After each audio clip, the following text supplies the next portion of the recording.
It was a warm summer afternoon in the quiet town of Glenridge, the kind of day where children's laughter echoed through the streets and the cheerful jingle of an approaching ice cream truck brought joy to every corner.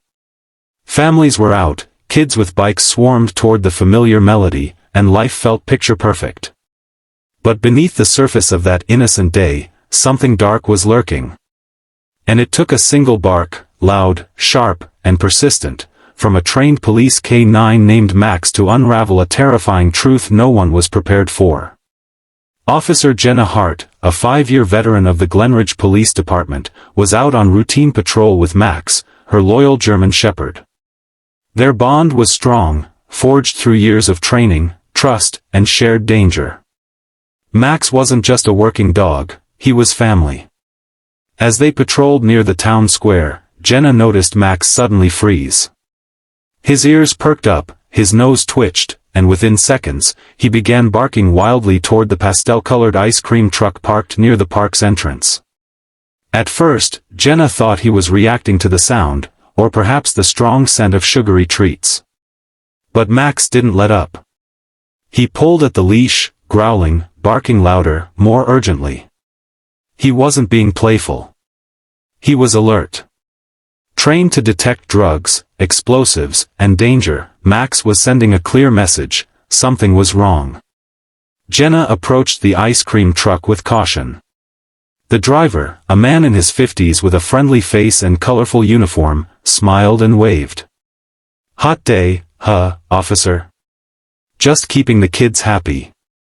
His demeanor was calm, too calm. Max, however, was now clawing at the vehicle's side, nose pressed against the vent. Jenna asked the man to step out of the vehicle, and when he hesitated, she knew. Something was hidden inside. What followed was a whirlwind. Backup arrived.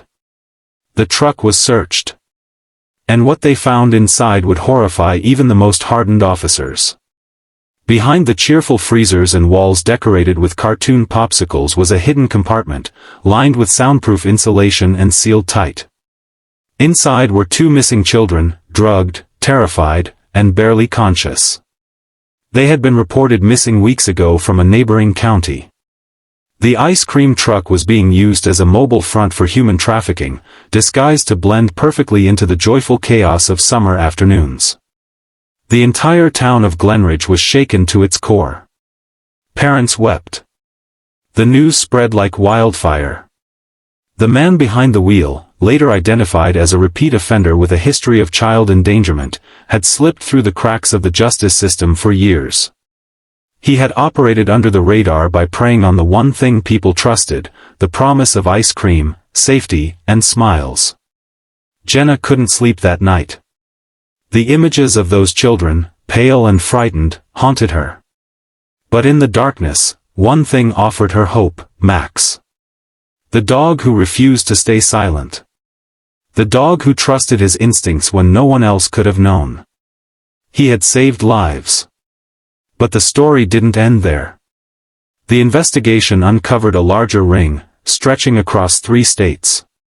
Over the following weeks, with the help of federal agencies, several more traffickers were arrested, and more children were rescued. Max's alert had cracked open a case that had long been buried under clever disguises and societal trust. Still, the emotional weight was heavy. Jenna often found herself asking, what if we hadn't been there? What if I had ignored his bark? The guilt of what might have happened if Max hadn't acted gnawed at her. But with that guilt came purpose. She partnered with local schools and community leaders to launch Project Bark, a program that taught children and parents about safety, awareness, and the power of speaking up, or barking, when something feels wrong. Max became a local hero. He was given the Medal of Valor, and even featured on national news. But to Jenna, he was always more than that. He was a symbol of instinct, loyalty, and the power of listening, even when the noise of the world tells you everything is fine. In the end, it wasn't just a dog barking at a truck. It was a moment that revealed how evil often wears a mask, and how heroes sometimes have 4 legs and a voice only the brave are willing to hear. The story of Max reminds us that courage doesn't always come with applause or recognition. Sometimes, it comes with a growl, a warning, and a refusal to ignore the signs. And that courage can save a life.